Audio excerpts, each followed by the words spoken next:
Hello and welcome to episode 22 of Read the Manga. Today is our second part on the manga Bleach. We are going to be talking about the Soul Society arc. Yeah, when we last left off, excuse me, I ate cold pizza for breakfast. But yeah, when we last left off, Rukia got shipped off to Soul Society for breaking the law. Ichigo got a bunch of new Hollow and Shinigami powers to go get her back. I was Now gonna say him, like Ichigo got more hollow because he got stabbed the shit out of before oh yeah, everybody left.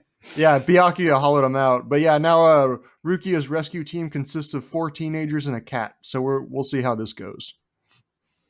I mean, I just started watching that show Kid Cosmic, and like, what was it? One of the main characters of that is a cat named Tuna Sandwich. His That's a good voice name for is a like cat. this, like an Oh. old Southern gentleman just going Mm. around like Sam Elliott, just being like, "Hey, listen to me, kid. I've known you my whole life, and I'm a cat, so I don't have a lot to go off of. But you're great." That's dude. If they made a live action of Bleach in America, like I'd want the cat form of Yororishi to be voiced by Sam Elliott, Yeah, for real, right? just to throw people off even harder when he transforms. I thought you were gonna be some old white guy with mustache. Oh, well, it's Zoe Saldana. Though honestly, like Sam Elliott would be a really good Yamamoto. I mean, if we're gonna go into like live action casting, that's gonna be like a whole different fucking episode. I know, yeah, I yeah, mean, it for would. Yamamoto, like I didn't finish Knives Out. I got like halfway through it, but it was like Ah, Christopher motherfucker. Plummer would have probably been freaking great for Yamamoto. Mm-hmm. Would have. Definitely. What'd you think of Knives Out so far? Oh, I think it's hilarious. It's fucking great, In right? fact, I thought it was R rated for the longest time, and then I find out it's PG-13. I was like, what? Yeah. That's why they had to because I think the main character no Chris Evans, he says shit a few times, but he never says fuck. Yeah. Because you can't say fuck in a PG-13. No, you can. I think If you you say get it one. once, you get Yeah. once. One non-sexual use of the word fuck. Yeah. Yeah. Like in the movie The Ringer, when he's like, when the fuck did we get ice cream? Yeah. Yeah. That's a good example. Yeah. Yeah. Like even in Some of little kids shows, like they could get away with damn as long as it's just like hot damn, like an yeah. exclamation and stuff like that. I know Ed and Eddie pushed the line a little bit with that. Really? Yeah, they had a few like borderline cuss words in there, and they had some risque content. Chicks galore. Yeah. You open some Anyway, magazine, it's just baby chicks being born. uh, That's like one of my favorite jokes. Uh, so what did you think of Soul Society in comparison to the last arc? Because a lot of people feel like this is kind of Bleach growing the beard a little bit. This is like it's like premiere arc. This is like the arc that makes Bleach Bleach. it How do was you like kind the of most talked about arc when we were in high school. Like yeah like it was like, oh my god, everybody versus everybody who could win a fight, like. yeah. And Well, I think I mean like that's cool and all, but I think it was really good. My opinion on it is like the evolution of the series to go that route where it's like a rescue mission route. yeah Um, I think that's cool. yeah It's not in a lot of series where you get the rescue mission arcs for yeah things, and it's kind of a damsel in distress situation, but not quite because like Rukia is not quite a damsel. Like she's just kind of like a bro to these people. Like there's no romantic intent in the saving. It's just like you're our friend. We're gonna save you, and that's what I like about it too. yeah. It's And I like very that. it's a platonic feeling that gathers all these people together to do something that's like like you said they're invading heaven. Yeah You know, not a lot of people would do that for a yeah friend, let alone like, like, hey man, give me a ride to the airport. Nah. Do you mind invading heaven for me? Oh, sure. Like, yeah. And I think it really when it comes down to it, it is kind of a damsel in distress arc because like Rukia really has no agency in the situation. But I think the it kind of gets away with that by empowering a lot of other female characters and having a lot of other like very badass chicks in this manga, like freaking like Yoroichi, Soifon, the Shiba chick with the one arm. Like there's a lot of very forceful female characters that drive the action in this. So it's not just like some dude going to rescue some chick from the castle. It's not like it's not just Shrek going to rescue Princess Fiona. Honestly, I was gonna say, like, as far as damsel in distress situations go, I feel like this was the most like Shrek because he wasn't going there for romantic interest. He was just like, I have a goal to do. Yeah. And And he wasn't going for money. He was going for like because Ruki is his buddy. but like that's what I mean is like a lot of times when people evaluate series and stuff, a lot of the things that they bring up are the why, like, where, what, why, and how, and like, where are they going? Heaven. What are they doing? They're gonna fight a fuck ton, like a Yeah. lot. Yeah. And the fights in Why? this arc are amazing. To save their friend who they've known for a few months, but they don't Yes. care because they're Yes. good people. And then, So something that's kind of interesting about the motivation here is that like Ichigo's the only one that's really close to Rukia. Orihime and Chad are kind of tagging along because of their loyalty to Ichigo, and they kind of believe in him, and they're like, "We'll follow him wherever he goes." Uryu is straight up a Quincy and supposed to hate. Well, yeah, no, Uryu just wants to go and kill Shinigami. Like that's why Uryu's going. He's basically like Shinigami are my enemy. So if we're going straight into the heart of their society and I get to kill some, like fuck yeah. Well, I think that's kind of a tell on Uryu's character because he always he tried to come off as like the edgy rival that hates the main character a lot. And Yeah. I don't disagree. Like he could hate Ichigo in whatever way he thinks he does, but the fact that Uryu came out of nowhere, like, I went to the only 24-hour arts and crafts store that exists in the entire world just because Rukia was in trouble. Like, no, like Uryu's a good person, so that's why like he was going. And that's what Yeah, but that's what I like too is like he may not have a personal like I remember that one time Rukia gave me half a sandwich, like I have to risk my life for her. Like this is a moment we had. That doesn't happen. It's just like I'm a good guy, and Ichigo's a good guy, and Ruki is a good chick, and I'm just gonna do. well, So each if character kind of has their motivations. Like Chad's there, like Rukia looks out that Ichigo's popular because yeah. like if Ichigo was a dipshit who had no friends, he would have just ran in and got killed like right from the get go by the gate Well, guy. Like what if he wasn't friends with Chad and Orihime and he had to bring those other two dipshits? What were their names? Zach and Cory. Yeah, those two. Yeah. No, the tall guy and the shorter guy. What if he had to bring those two? Like those were his best Uh, options. I'm just trying It's to like think of what powers they would even have. Like maybe the short guy would have like some sort of cool power, but the other guy, I don't know. I feel like the other guy would probably jive with the 11th division if once he's dead. oh yeah, yeah. But But oh yeah, go ahead.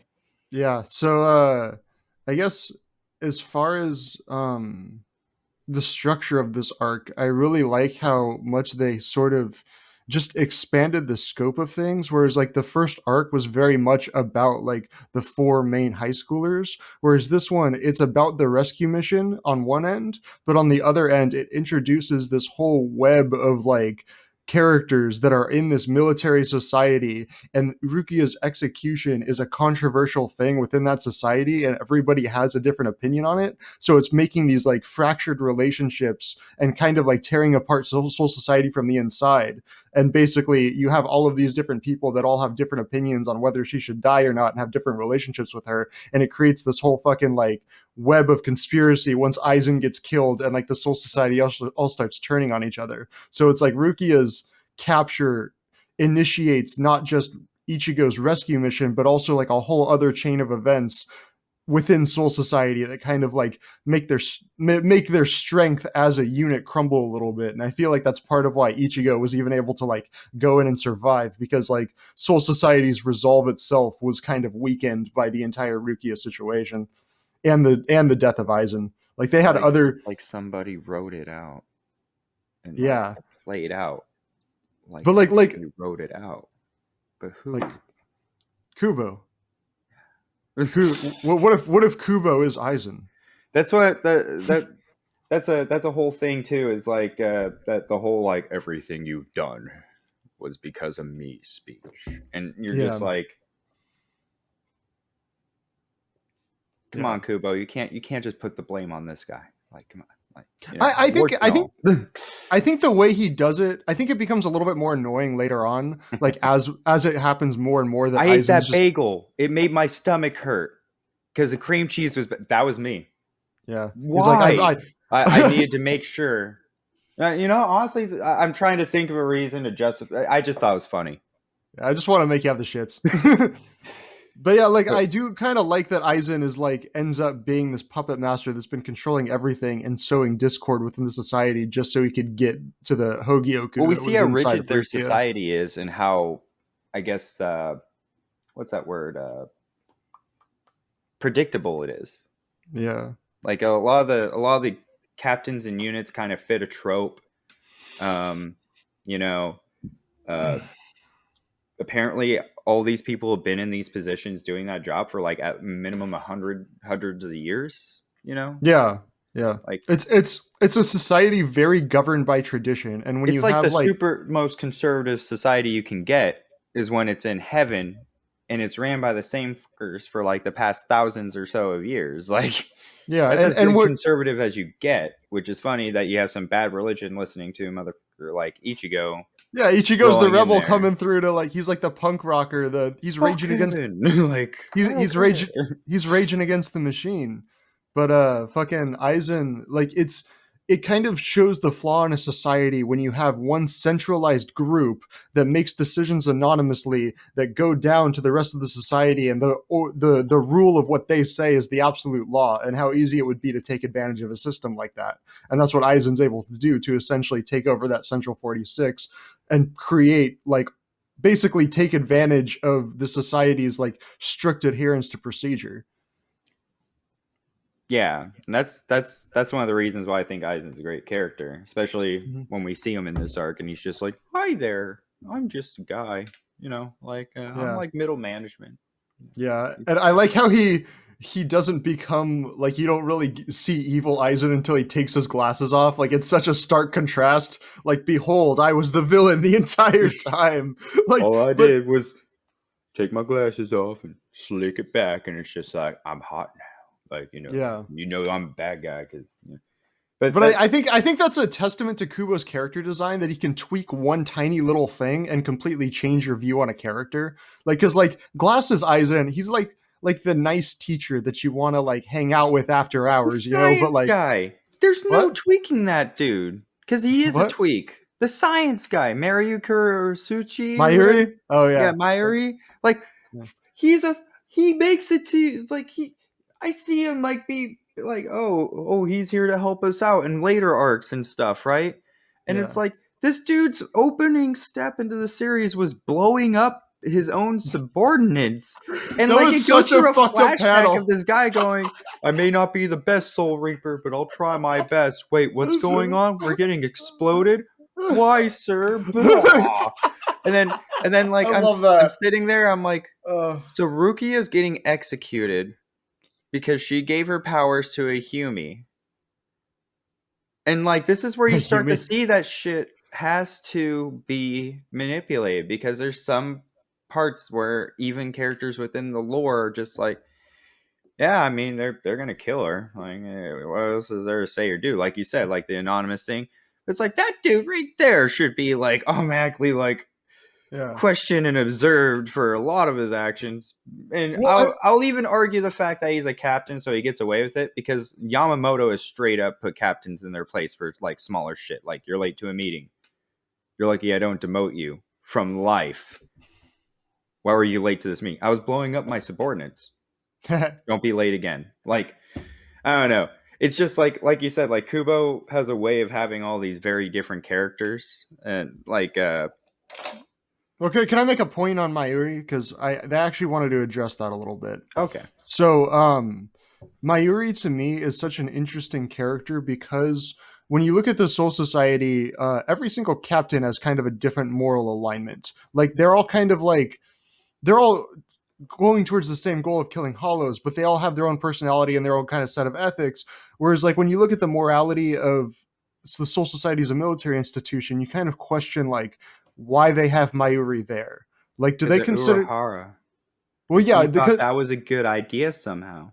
but wait, but yeah, but The point, yeah, Urahara is to blame for Mayuri, definitely, but we'll He's learn to about that blame for later. like a lot of But stuff in this series. Like, if anything, Urahara is kind of like Ichigo, except with science instead of a Zanpakuto. Like, he yeah, just charged in a lot of situations using science, except on the flip side, it didn't freaking work out for him. Like, yeah, Urahara is like a chaotic, good, mad scientist, but that bad stuff happens because of that. But to stay on Mayuri really quick, you look at like why Soul Society keeps him around, and obviously his research and development probably results in like incredible technology for Soul Society, and he's advancing things, even if it's through like super unethical ways. like the So fly.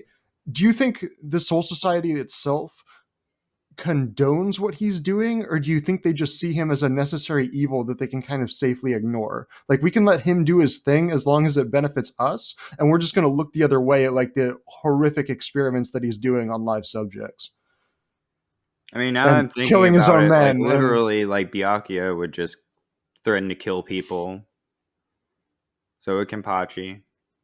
but what I'm Mayuri's think doing is different because he's capturing people and torturing them for his science That's the experiments. thing, His though. Like, Mayuri is a if whole different if level of Renji unethical. if Renji stepped out of line with Byakuya, even from a societal standpoint, it would be like frowned upon for Byakuya not to cut his head off But as a Byakuya wouldn't subordinate. lock. But Byakuya wouldn't lock him in a cage and torture him for 100 years to get medical knowledge. Like, It that's a doesn't. different level. I think I It's a kind of diff. just realized what's going on with it, and it's just like it's literally like his standing and everything probably does protect him from a lot of stuff because it's one of Yeah. those things, like you said, like he develops a lot. He's like the new Urahara for them. Like he was the guy Yeah. who was picked by him, like, hey, and Urahara like invented a lot of shit that probably should have made him zero division material.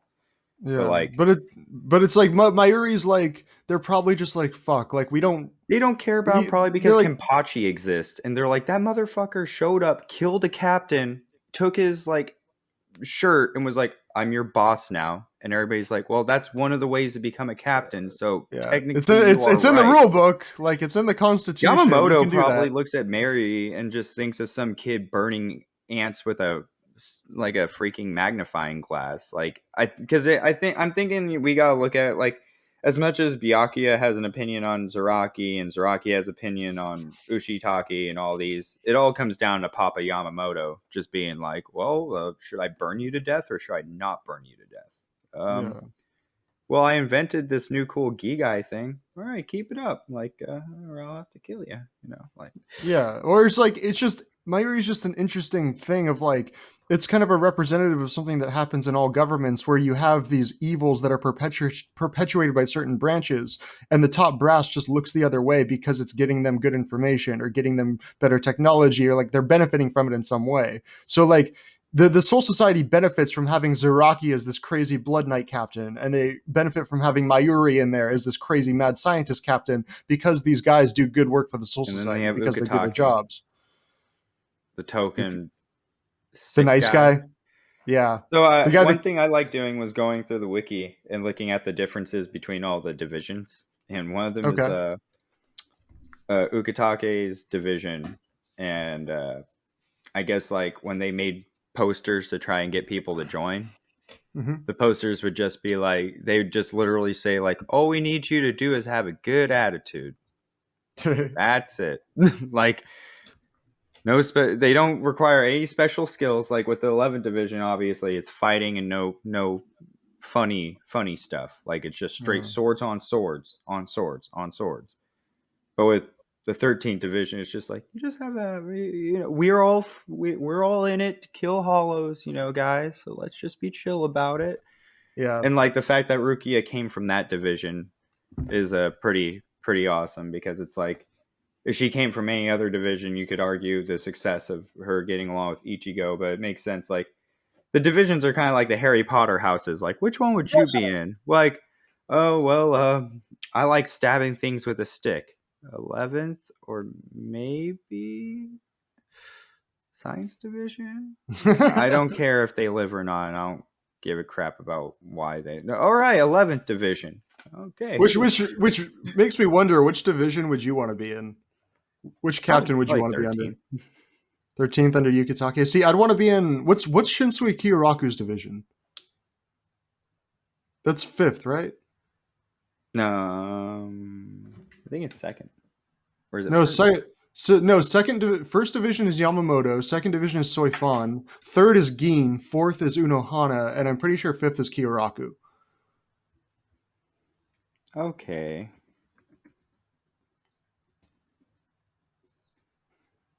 I like him because he's just like, man, we don't have to fight, Chad. We could Yeah, just he's chill here and, I'll arrest you afterwards. But, like, we don't have to well, fight. And then Chad's like, I'm sorry, but we have to fight.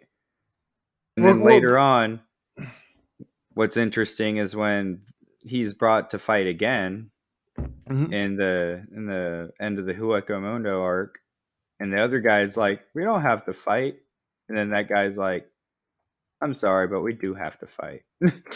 Yeah. Well, the Kiyoraku Chad interaction is so interesting because like Kiyoraku's not just not fighting him because he doesn't want to fight. He's also fighting him because that's the thing that makes sense. He's like, okay, the intruders aren't just going around killing people. I realize that they're probably not like outright evil. They're probably not outright trying to destroy the Soul Society. We have this other Aizen situation that's going on. We don't know what's going on with that. And then so he basically defeats Chad, and then fucking his lieutenant is like, should we kill him? And he's like, no, we shouldn't kill him. Like, we're trying to find out why they're here. Why would I kill him? Whereas like so many other captains would just kill him immediately. And Kiyoraku's like the only guy like this making sense. It's like, no, like that's stupid. I Like, like how yeah, it's because of a pragmatic reason. Like we need to get yeah, info out of him, so there's no point in killing him. Like yeah, it's not like he would. I don't think he would have spared Chad despite that because he's an invader. He's like, well, it'd look really bad if I didn't stop you. But yeah. the fact that he got whether he spared him out of mercy or just out of like strategy, like either way, it just kind of worked out because he just seemed like a kind of a peaceful, not peaceful, but like more laid back dude. And he's laid back and he's extremely clear headed. Like he's just like he seems kind of goofy and stuff, but he's kind of got that thing where it's like he's like when he says something and suggests something, it seems like the obvious answer, even though nobody arrived at that same conclusion. You would be You in his know? freaking division. Yeah, I love Kiyoraku. uh, Eighth anyway, so division, oh, he's eighth division. Okay, for the some reason, Ocho. okay. There's something else I wanted to talk about. Let's see. Okay, What kind I of just individuals are you seeking? As long as they're girls, I'll happily welcome all of them. How would you yeah. describe the atmosphere around your division? It's a fun place. Heart. Do you require new recruits? He only wants chicks. He wouldn't even let you in his division. Some words for the Shinigami recruits. Boys can go join some other division, but girls should come join the 8th division. Once a week, we have a drinking party too. Yeah, so he just kind of a womanizer that's just kind of trying to drink and get laid, but he's also cool. And then his lieutenant's questions and answers are: what kind of individuals are you seeking? People who do their work to the letter. How would you describe the atmosphere around your division? An orderly and serious division. What do you Yeah. require of new recruits? You're not allowed to drink alcohol, and of course, both men and women may inquire. Some uh, words for Shinigami recruits. I'll be waiting to hear from you. By the way, we do not have drinking parties. but that's honestly something that I love about this arc, the contrast between the captains and the lieutenants. Like the lieutenant is often a foil for the captain, and the captain will defer to the lieutenant for certain things and like kind of have him as an advisor. Like the lieutenants kind of fill the gaps that the captains can't really cover because like I feel like Like the how like captains that little girl covers Kenpachi's or Aki's ness of not being a little girl. yes. Or like I love this the panel where Kenpachi Zaraki is fighting Tosin and he's like trying to think of what all of the different seats would do in his situation and like fucking like third seat was just like just stab him with your sword and Kenpachi's like already tried that didn't work and then fucking the fifth seat guy's like I would give up beautifully and he's like no not doing that and he's just like I don't know. Like I like that like the captains for the most part do have like some level of respect for their subordinates and actually like think about like what they would do in that situation and are kind of balanced out by like the people that they choose as their number 2, number 3, number 4 guys, you know? Well, I mean, like in his division, for example, he has like a dude who's captain level. Like Ikaku's an interesting character because he's kind of like a sleeper. Like Mm-hmm. from like when we see him, he already has a Bankai. Well, we don't know that in this arc. Yeah, but I mean, like, I haven't. they straight up hint at it throughout it though. Like whenever he's brought up, like he's really freaking powerful. Like he's really Yeah, strong. Like he could be a lieutenant in any other division if he wanted to. Like that one guy with the sunglasses yeah. who shows up. I think it's kind of a testament to Ichigo that he was able to beat Ikaku with relative ease. Because like Ikaku's actually really good, and that kind of shows like how good Ichigo's gotten by that point. But also shows like the extreme gaps between third seat lieutenants and So captains. so let's talk about that. This arc, like the first arc, obviously is like stretching out. Let's see what Ichigo can do. Let's Hmm. start building a list of feats so that we can start using them. Like Superman Yeah. could breathe ice, kind of deal. Okay. But then we get to this arc, and it's nonstop, like sink or swim. Like it's like he goes through training very briefly, and then he's just thrown into the deep end of the pool, and we Yeah. see him like struggling to survive like the entire time. That's what I think is also great about this arc is it's kind of like a survival arc. They're not just Definitely. trying to save Rukia, they're also trying to stay alive while they do it. And at one Yeah. point you're convinced like most of the characters are god. Yeah, they're in a literal Shark Tank, basically just running around with a bunch of people that could kill them easily. That's like I like when Yoruichi she finally finds Ichigo and takes him, and she's basically like she says something like yeah, this could have gone really bad, but luckily everybody fought the right opponents. Like Chad ended up fighting Like Kiyoraku, so he didn't. somebody set it all up. Yeah, like somebody set it all up. That's why people were like I could see people being like, well, it's bullshit how lucky they are. Like Chad fought the most chillest guy and Ichigo Yeah. fought all the right people, power up. Then Kubo's Yeah. just like it was Yeah. Aizen. It was all Aizen. It wasn't Um just coincidence. Luck doesn't work that hard. I'm sorry, guys. I didn't want it to seem like an asshole. Even if it was just luck, it's still um, like it. You don't know if it's luck or not. It's what we're being shown. You could mm. talk about all Do the you do you hypotheticals and any think other. Uryu's fight with Mayuri was planned out by Aizen, or do you think that was just coincidence? Well, folks, this has been Read the Manga. I'm Cory, and this is Zach, and uh, we have to yeah, take a brief break. No, yeah. I'm sorry if that one hurt, but I thought it was funny. I think I need to go bleach my brain of that. God. All right, let's keep going on. So, like, Chad, his name's an anagram for something, right? Like Danch. Do you think that? Like, let's just move What? the subject past it. Okay, okay, all right. I got some more notes. I got some things to talk about. Okay, so Well, okay. so wait. So, is Eighth Division your favorite division? Like, is that like Kiraku is your favorite captain? Well, Kyoraku is my favorite captain, and that's probably the division I would most want to join. But I think my favorite division's got to be 11th because like they just have so many fun characters. I figured you'd probably join 11th Division. Like, if we were in high No, school and talking about which divisions we're going into, like, dude, that's you'd be like, I'd be surprised. I'd be like, I thought you were gonna go First Division, and then we probably like Danny would probably go First Division, no, and then dude. like, 11th division's like the equivalent of joining the Marines. Like those are the stupid frontline guys that they send out to like get killed. well, they're the fighty guys. They're all the strong ones too. Like, Yeah, fuck that. I'd go to 4th division before I went to 11th division. I don't want to die. Captain, give me some notes on what to do in this battle. Cut him until he's dead, and don't die on the way to do it. Thank you, Captain Sand. Yeah, that's like Stockton division, dude. I'm good. But yeah, I so personally would probably want to join the fourth division. yeah, you kind of remind me of that 4th division kid, the one that was cleaning Rukia's cell. Yeah, like all we do, we're the weakest division. All we do is clean things and the day to day work. Like, And that kid's a seated officer, and they're using him as a yeah, janitor. he's a fifth seat. Like, Yeah. which by the end of the series, he should be damn near a lieutenant level character for Yeah, a shitty division, probably his division. But yeah. I think he ends up lieutenant of the fourth division, and then Isane Kotetsu ends up as the captain of the fourth. yeah, Because that's one thing people pointed out by the end of Bleach is all the captains are like scrub quality, like they're not great. And I'm like pointing out like, well, the captains we get when the series start are considered that by the other captains who are before that.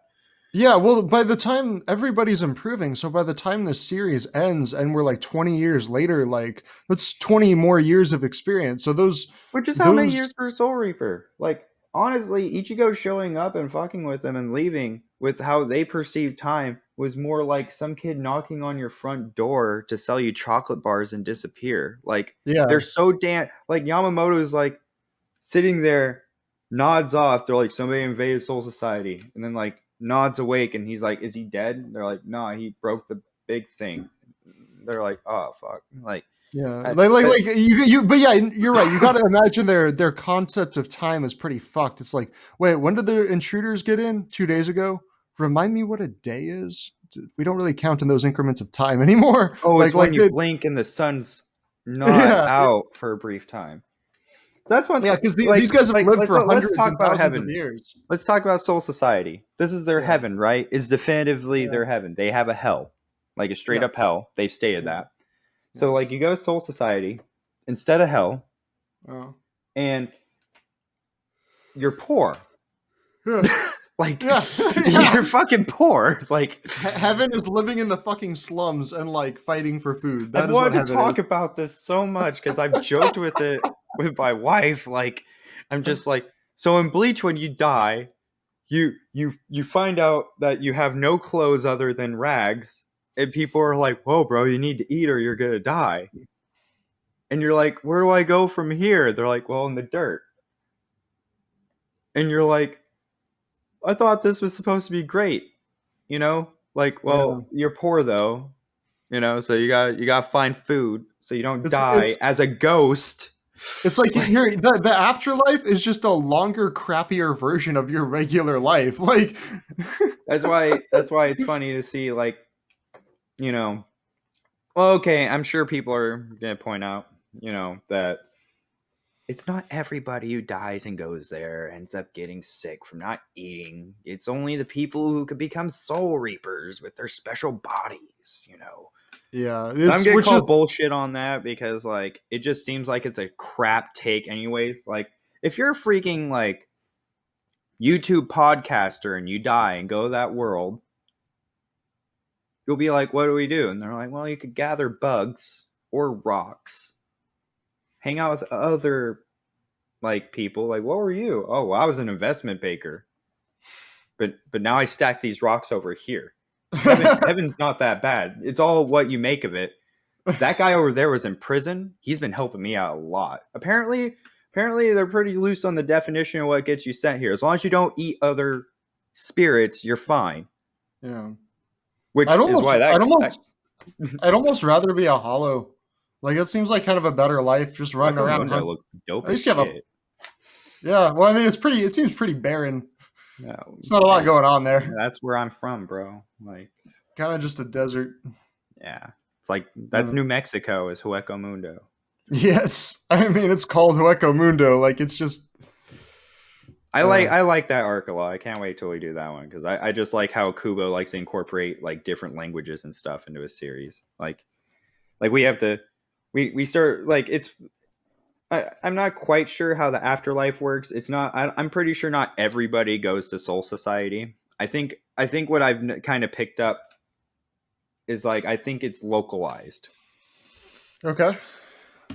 but What do you mean? then Like it's just Japanese souls that go to that soul society. or at least Karakura town and like maybe a little bit outlying Yeah. because over time since it got founded, I'm sure it could have amassed that many people, and it would make kind of sense for people of that area to care about that area. And they say the town has some weird effect or whatever. Hmm. And But you it's could like, also just be born in soul society. Like you weren't even a human and you're just born and you grew up, yeah, which like doesn't make any sense. hi, how'd you get here? Well, I died. What about you? I was born here.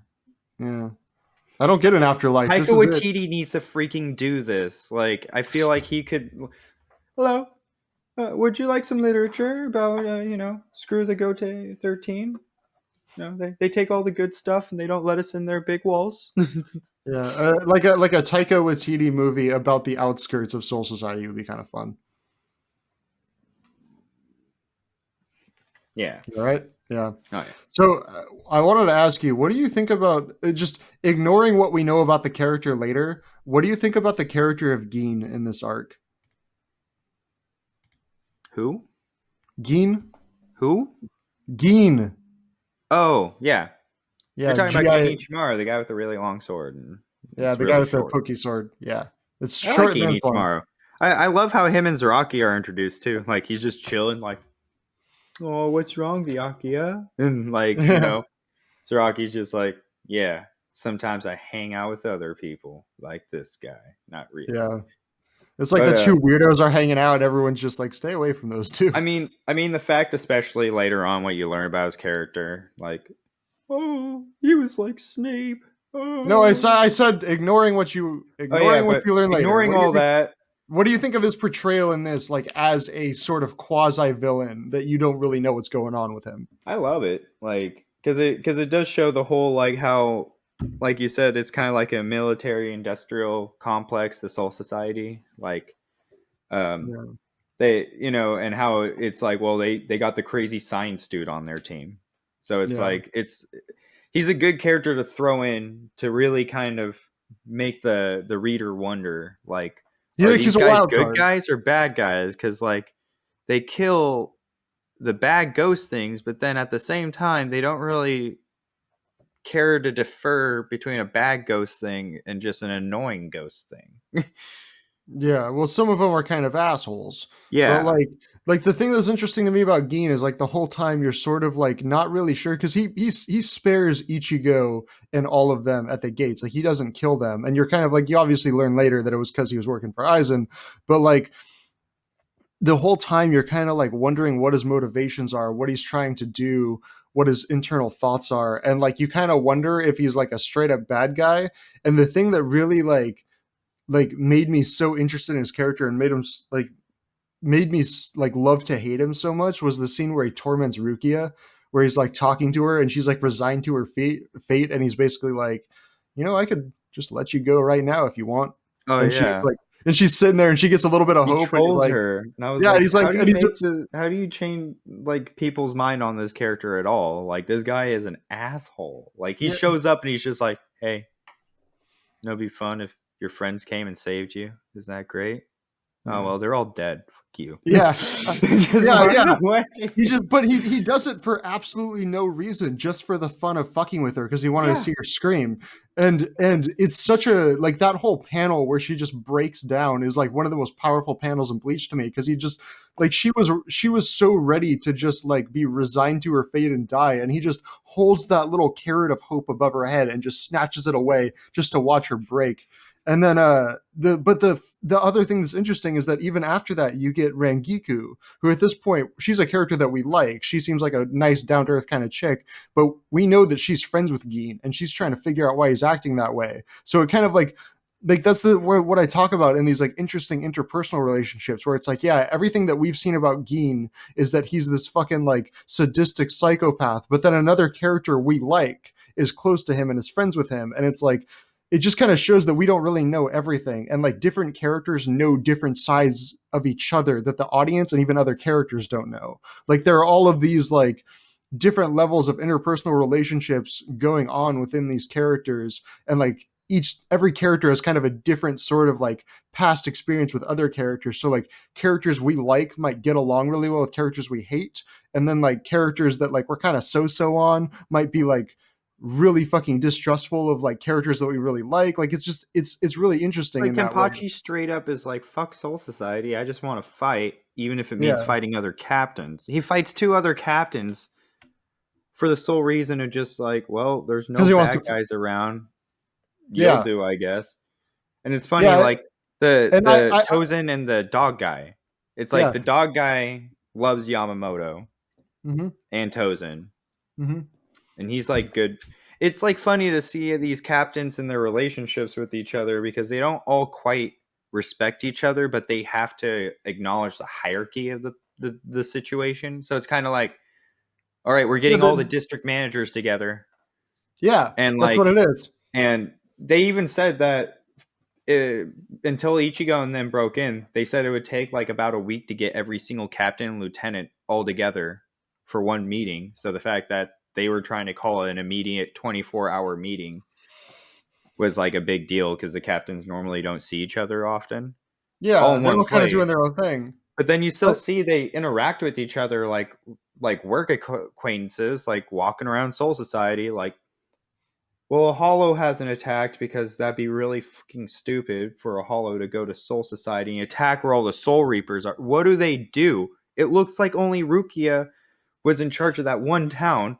They have so many people just chilling around that big city. Like, I'm sorry, it's just funny. Like, one part's funny to me where I'm like, these guys act like big dick energy. Like, we're the only things between you and Hollows. And it's like, well, 90% of you look like you're just chilling, walking around talking to your coworkers.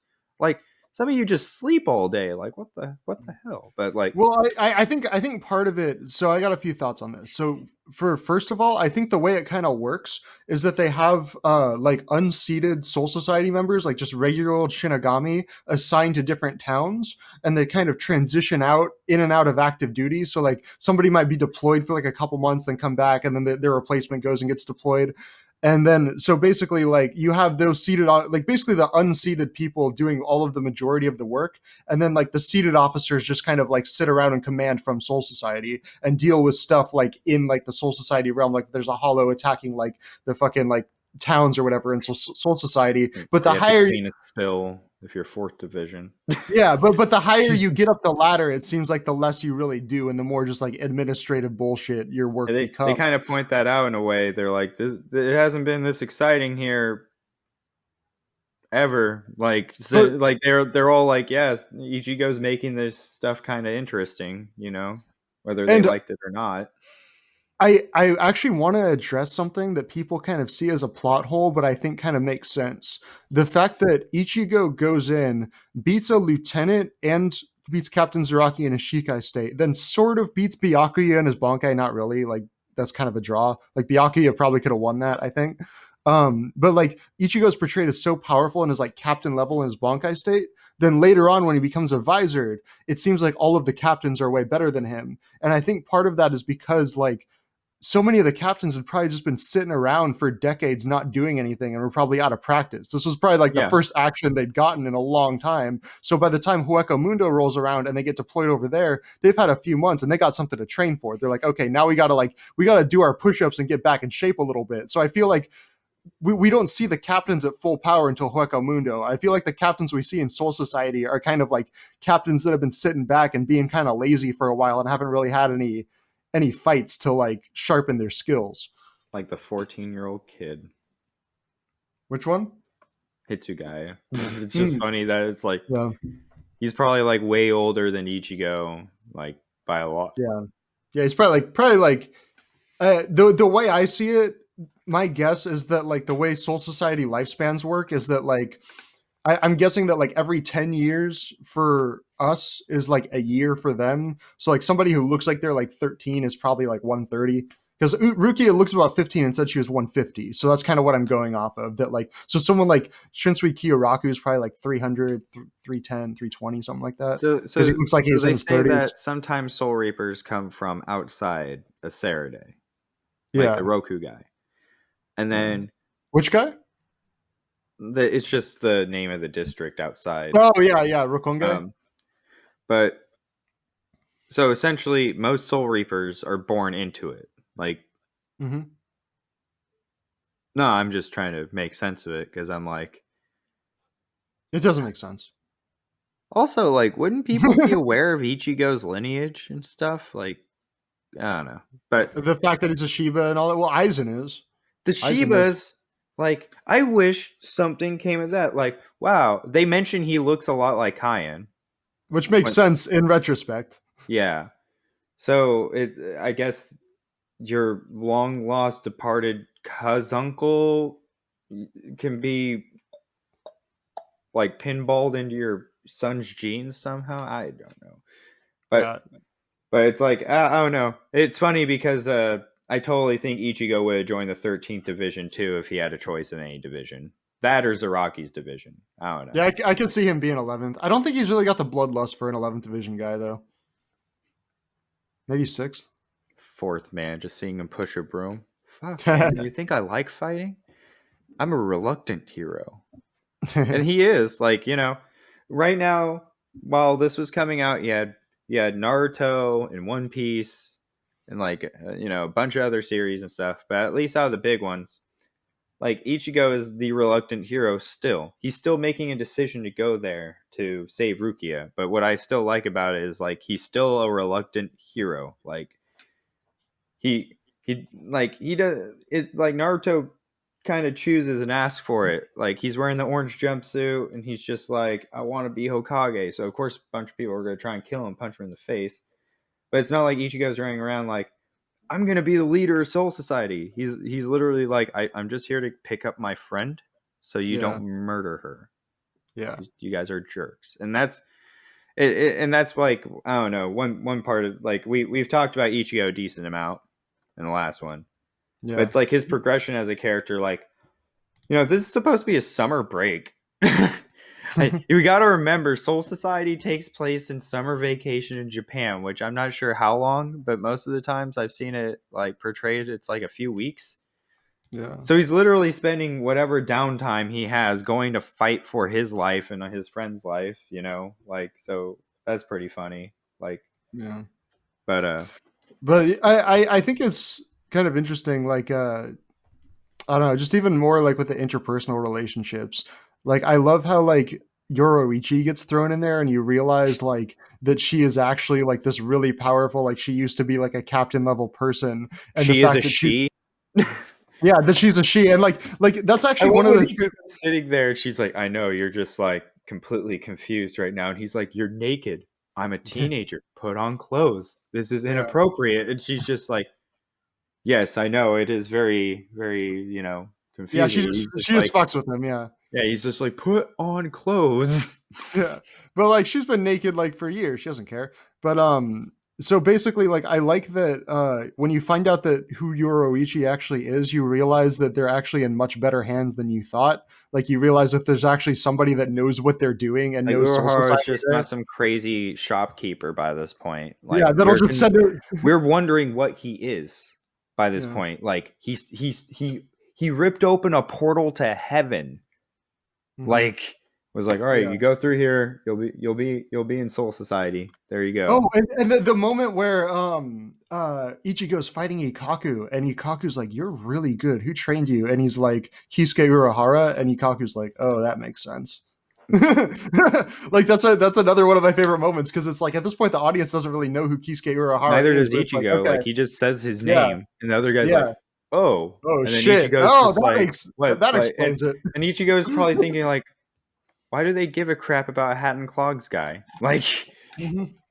Yeah, and then I like, love but I how it love, shows in the flashback of like his training with him. It just shows him just chopping at him with his sword, just chasing Ichigo around. Like apparently Urahara just chased him around, tried to kill him, but yeah, like barely pulled back enough not to kill him for his yeah. training. It's like to learn to fight, you got to fight. But I also love when Trial by Yoroichi, fire is Bleach's like mantra. Like yeah. Chad doesn't realize he has like the Gigante El Diablo fist until like he fights almost to the damn near death, and then like The Chad fist.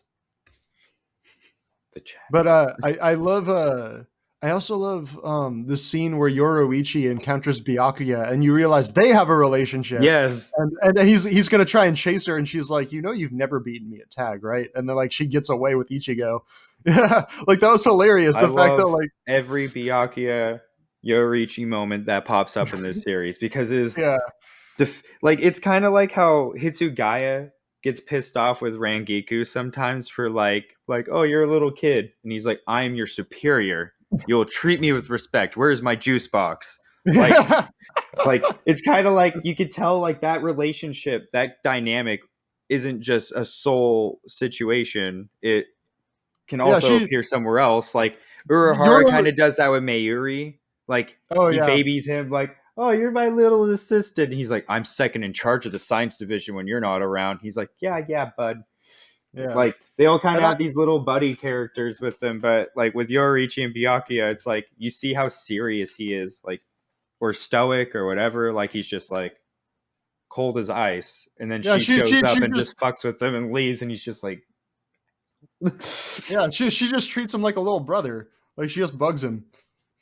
yeah, and you find out like, oh well, there's like all these big houses, there's these big names, and Yoriichi's kind of like the ransom of Mhm. her family, where it's like, oh well, she doesn't really try and jive with the whole like feudal lord kind of, or like the she wasn't on board with the whole like what was it not lineage or whatever. She was part of the rich families and she didn't give a crap about it. Is what I'm trying to say. I'm just there's a word that's Yeah, escaping me. yeah, yeah. She's a little bit more of a rebel. She's like informal, like in her relationship with Soy Fan, when like Soy Fan calls her like by her like official title, and she's like, just call me Yoroichi. Like she's like, I'm not into those titles. And also, I love the relationship between Yoroichi and Soy Fan, like that like utter hatred that Soy Fan has, and it turns out because she's in lesbians with her. Yeah, pretty much. Yeah. Yeah, that whole scene where she's crying and she's just like, "Why didn't you take me with you?" By the way, you know She's why like, our "You just outfits left." don't have backs on them? Because you're not Yeah, using the move right. And that just takes her out. yeah, and like you get the sense that like even if Yoruichi is a little bit rusty, like she is a masterful fighter. Like she is like a captain level fighter, which is kind of cool that they like you don't realize until later that they have a captain level fighter like with them. Like Ichigo's probably not the most powerful in their group. Because it's hinted that Kisuke's strong, but we don't know how strong yet. We don't Yeah, know how exactly. renowned. He might, because by this point, hearing Kisuke, you might think like, well, maybe normal people could have soul like the Zanpakuto too, because Hmm. he's not a Shinigami. So maybe there's other ways. Ichigo got Zanpakuto, and he's not a Shinigami. So it's Yeah. actually really brilliant to kind of reveal these backstories and just hint at certain things as like I feel like using Yodorichi to kind of makes Kisuke even more mysterious because it's like, wow, she's a captain level person. So does that mean Hmm. he's a captain level person? Because they're friends. They've known each other a while. What's this guy have to do with this? And Yeah. like, I don't know. Like Kubo's really good about that because like, I couldn't imagine reading it on a week to week basis and just being like, oh, what? That's Yeah. actually pretty crazy. Well, I remember watching it week to week on Toonami and like, or no, on Adult Swim, and being like with each new revelation, like I was just so sucked into the storytelling of the Soul Society arc, like how many plots like Kubo's able to kind of weave together and like have it come together like perfectly at the end with Aizen, and everything just kind of makes sense, sort of like I'm just makes sense sitting there in like Kubo a terms. 24-hour arts and crafts store. Oh Oh my yeah, and god. I love that like they just casually toss in Uryu's sewing skills after he like makes new clothes for Orihime and Chad, and Orihime's like, "You're a lot better at making women's clothes than making men's clothes." And the fact that he like got our sizes right Yeah, yeah, exactly. for both of them, like that was funny too when like seeing Orihime and Uryu have to try and like team up and make it through it. Hmm. And like I like their dynamic because it's always fun to see different characters hang out. And we've seen Orihime and Chad hang out, and Chad's pretty much like, I'm just gonna be quiet. You will make observations. Yeah, But and like with Uryu, Urihime and or what was it, Uryu and Orihime, it's like they kind of it's kind of like a comedy bit. Like he's trying to be serious, and she's like the airhead, yeah, but it's like, and I see why like when they're doing their thing together, you could kind of like be like arguing like, oh, he's just making her writing her as a ditz or whatever, but it's like Uryu is so freaking serious of a character in a series that doesn't quite take itself as seriously as he does. hmm, So that's why he's kind of funny because he takes things a little bit more seriously than like what is actually going on. Like, yeah. oh Like yeah, I love the scene where they steal the uniforms, and she's about to change in front of him, and he's like, "Wait, men and women shouldn't change in and front of then each she other." And makes she him a changing Yeah, booth. she makes him a changing room, and he's like, "Shouldn't this be the other way around?" He accomplishes the same goal, dude. Yeah, no, I just like their relationship is kind of hilarious. Like that's one that like I kind of wish they had become a couple instead of Ichigo and Orihime. But like I don't know, you know how it is with shipping. I don't do ships Yeah. other than like friendships, like Renji and Ichigo. Oh yeah, dude, their relationship is amazing. Like I'm gonna be honest, Renji is probably my favorite Soul Reaper. Like after this Renji's reread, great. I freaking love him. Like he he's just kind of like a sarcastic dickhead who shows up and just talks shit. And he has a cool ass Zanpakuto. Like I love Zabimaru. That's like I remember watching the anime and seeing him first bring that out, and I was like, what the fuck? That is cool. It's a giant Yeah. skeleton snake whip. Yeah. What? Like he's the monkey king or whatever, you know? Like Yeah. but it's like seeing him first appear, almost kill Uryu, almost kill Ichigo, and then you see him just show up and talk to Rukia like on his day off. Like, Yeah. oh come on, they're not actually gonna kill you. This is all just like theatrics. Like, I'm sorry I was so tough on you, you know, but who cares? They're just humans. Like, what? Come on, Yeah. man. Like, I Yeah. came here Like on my like day off, and then like it, he slowly gets won over by Ichigo's like rebellion, like like the whole raging against the system thing. Like you said, like Renji yeah. seemed to be somebody who already kind of had his doubts about it the moment he found out Rukia was real deal getting executed.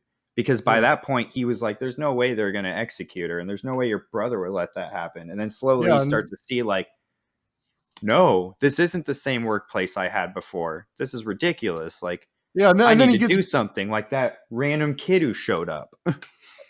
beaten by Ichigo and basically asks Ichigo to save Rukia. And afterward, he's like, "I'm not just going to sit on my ass and let her die. I'm going to go and like try and help Ichigo save her." And I love like when He shows Ichigo's up to the Bankai training, doesn't he? yeah, so that's what I was gonna say. Like Ichigo's training Bankai with Yoroichi, and like Renji just shows up and he's just like, "Hey, I'm just gonna be over here doing my own thing. I'm gonna achieve Bankai before you, by the way, but I'm gonna be the one to save Rukia, not you." Like there's still that He even points competition out he thing. doesn't need the doll. I don't Yeah, need yeah. that thing. It's like, dude, I can already materialize Zabimaru, man. Like, and that just kind of still shows like how much more experience Renji has than Ichigo, you know. But I do love that that yeah. He becomes a good foil character for like kind of like a yet Uryu kind of be the rival to start, and then you bring in Mhm. Renji like Yeah. But it's and like a very, very friendly rivalry where it's yeah, like Ichigo and Renji are very much kindred spirits. Like they're the actually kind of quality, nicer to each other than Uryu and Ichigo. Uryu just straight up yeah. is just like, Well, why do you talk to me? I hate you. yeah, Uryu and Ichigo are like oil and water. Like they don't go together at all. Well, They don't. Uryu is They just a racist. well, yeah, Like it's a racist, but just their personalities are completely opposite. Like Ichigo's a lot more boisterous and loud and like more upfront, and Uryu's a lot more quiet and reserved. Whereas like Renji is a similarly boisterous guy to Ichigo. Like they have like they're like bros. They're like fucking like yeah, let's fucking go wreck shit, you know. what But band was picked for Uryu again? I can't remember. No, Radiohead. Uryu was yeah, Idiotech by Radiohead. That's his song. Yeah. But which So is big perfect fit. for like how buttoned up he is. But yeah, no, like I don't know. I just love that. Do you remember my favorite George R. R. Martin quote? I've Hold door. no, No. I've brought up this quote on the podcast before, but my favorite quote by George R. R. Martin is the only thing worth writing about is the human heart at war with itself, and I feel like that is exactly why this arc works so much because every single thing in this arc is basically about people being at war with themselves of what they want. Byakuya being at war of his heart being at war between his relationship with the soul society his and his promise to his sister and his like willingness to like basically like his willingness to let Rukia die to uphold the law. Then Renji's like the war going on inside Renji of like whether to rebel against the entire soul society to save his friend. You know, like there's like all of the characters in this have this internal war over this Rukia character and like what they're going to do about the situation, which I think is why this arc works so well because you actually really feel that internal conflict that the characters are feeling. Yeah, like Ukitake and what is it, Shunsui? They Mm-hmm. they both come in at the end because they're like, What's the point in killing this? Like, what's the point of killing Rukia other than bringing out the spear thing? Don't they destroy the spear thing because they don't agree with it? Because like Ukitake Yeah. is like, I don't want my subordinate to die, and his friend's like, all right, I'll help you out. Yeah, and I feel like the fact that Ichigo had people in Soul Society that were sympathetic to his cause and sympathetic to what he was trying to do was probably the reason the rescue attempt even worked in the first place, because you had guys like Yukitake and Kiyoraku that were on the same page and weren't going to let Rukia die. You can't forget about his homeboy from the Shiba clan that followed him Oh too. yeah, that guy that becomes like irrelevant halfway through. But hey, that guy's got heart. You gotta admit that.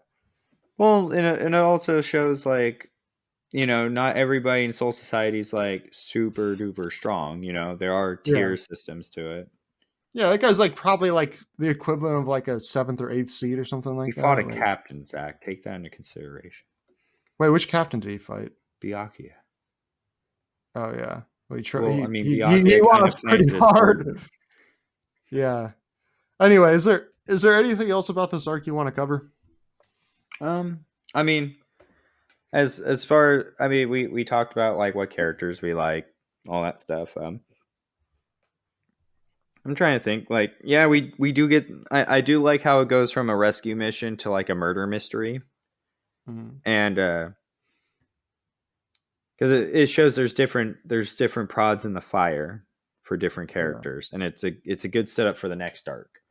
yeah, Um, I mean, it's the only setup for the next arc. So, you get what I mean. But yeah. um, I don't know. I'm trying to think of. I really. I don't think is as big. A lot of people say it's an ass pull for Ichigo to get like all the power ups and beat who he did during this arc. I don't think so. So far, rereading You it, don't at think least reading it, the pacing seems pretty fine, especially with the it kind of being established that he's a character who will either succeed in the situation he's doing or die, and he's kind of like almost died a few times, so it's not unrealistic for him. He suffers to gain his victories too. It's not like it? anything's handed to him. And it's not just random power ups either. Like I'm gonna look at the three main fights. So you look at the fight with Renji. He's losing that fight on skill, but he ends up winning it because he realizes that he's not fighting with killing intent. That's the backstory where he's like basically uh uh what's Hatton Clogs? What's his name again? Kisuke Kisuke. Urahara. Kisuke Urahara basically like he has that flashback where Kisuke is like, you have to make every strike with killing intent. So he's winning the Renji fight on skill, but he's losing on willingness to kill. And he finally gets that willingness and is able to beat Renji that way. Then the Zaraki fight. He's able to win the Zaraki fight because he finally creates a dialogue with the Zanpakuto and like melds their powers together, and he's able to like unlock his full power in his Shikai form in that state. Because Like that's why he's because Rocky had everything else outclassing him other than that relationship with his Zanpakuto. exactly, and he was able to use that and just barely inch out a draw. And then the Byakuya fight was a fight that he was losing until Hollow Ichigo came out and was like, "I'm driving. You can't be trusted to do this." So he would have lost that Byakuya fight if it weren't for his Hollow side. And then even at the end when he beats Byakuya, he doesn't beat Byakuya. Byakuya is like, "Oh, you cut me. I guess that's enough. I'll let you go save Rukia." And then Byakuya leaves. Like Byakuya had enough energy to do a shunpo and leave that entire place. If Well, Renji Byakuya, already had Rukia because yeah, Ichigo like threw Rukia. He yeah, shows yeah. up like dynamic entry. I'm saving Rukia. So Ichigo's fights against Zaraki and Byakuya were not clear wins. They were draws at best. Like And what's Ichigo funny was, is those two characters come back later to yeah, be the guys who help him out in the next arc. yeah. And Ichigo was not and stronger like than you those said, two we see the characters. power ups, like the glow ups of the Mhm. captains. And it's like, Yeah, yeah, especially Hueco Mundo, Byakuya, and Zaraki, you'd be like, how the fuck did Ichigo even beat them? and yeah, And well, Zaraki even says that. Like, I think Zaraki even says that. He shows up when Ichigo's all battered to shit in Hueco Mundo, and he's like, "You're the guy who supposedly beat me, and you look like this." And he's like, "Zaraki, we're on the same side." He's like, "I should kill you right now because you look so damn pathetic." Like, yeah, and like that's it's not a question of power ups at that point. It's like Ichigo's getting all these power ups, but he doesn't have the experience to compete with these guys. Yeah, I they're think the all only hundreds of years old or yeah, minimum. the only reason he survived those fights was one because he either caught them at a bad day or their heart wasn't completely in it. Byakuya didn't actually want And to Papa don't defeat like. Ichigo. What? And Papa don't like. We don't know how much Aizen had influence on any of that shit. Yeah, exactly. Big He could Daddy put Aizen like was an just extra throwing all of drop it. of something in Byakuya's food, and he's just like, "Oh, my tummy is making a rumbling. It's This like kid's I annoying." gotta, yeah, I gotta beat this guy before I get the shits all over the place. Yeah, so it's like I don't really think of it as a plot hole because I don't think Ichigo really wins the fights in the Soul Society arc. I think he just kind of survives them. Yeah, I mean, like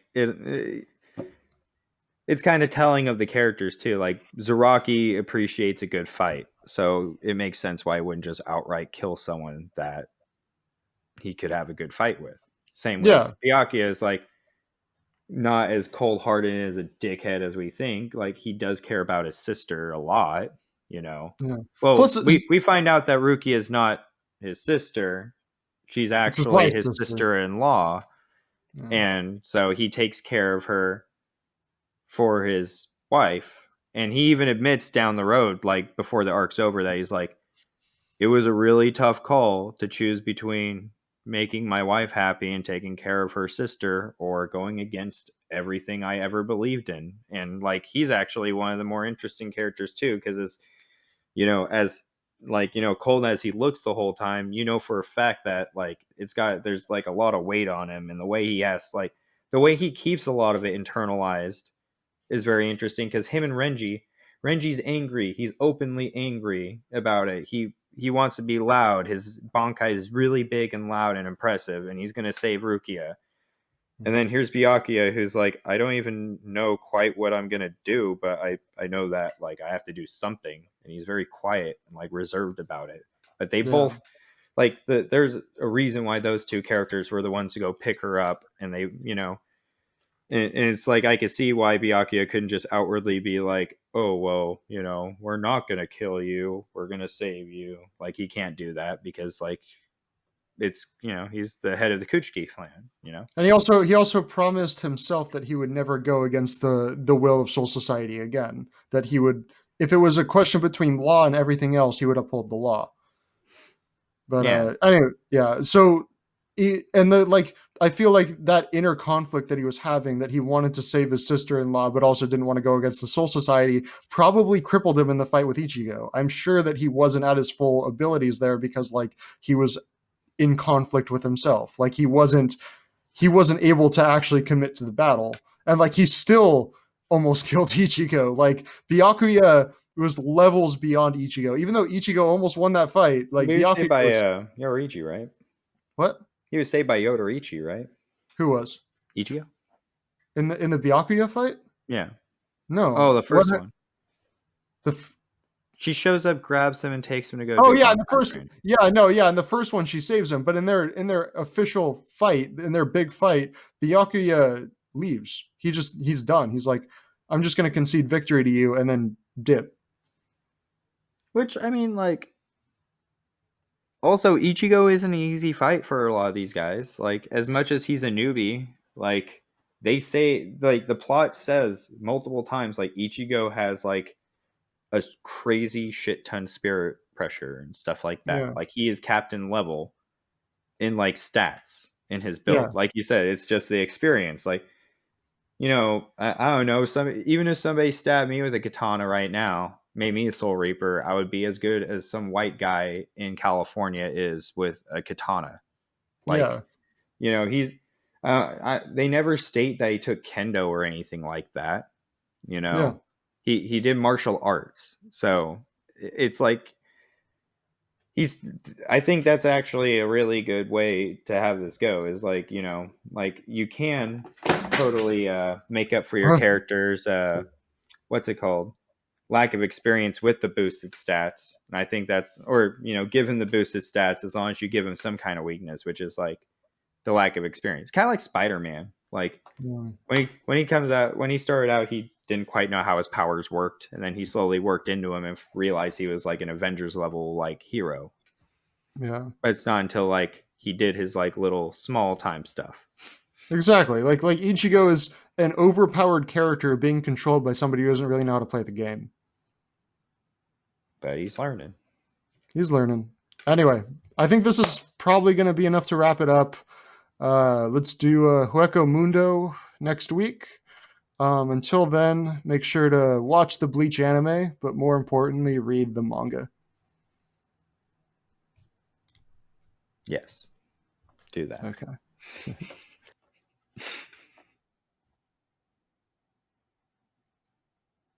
Is it?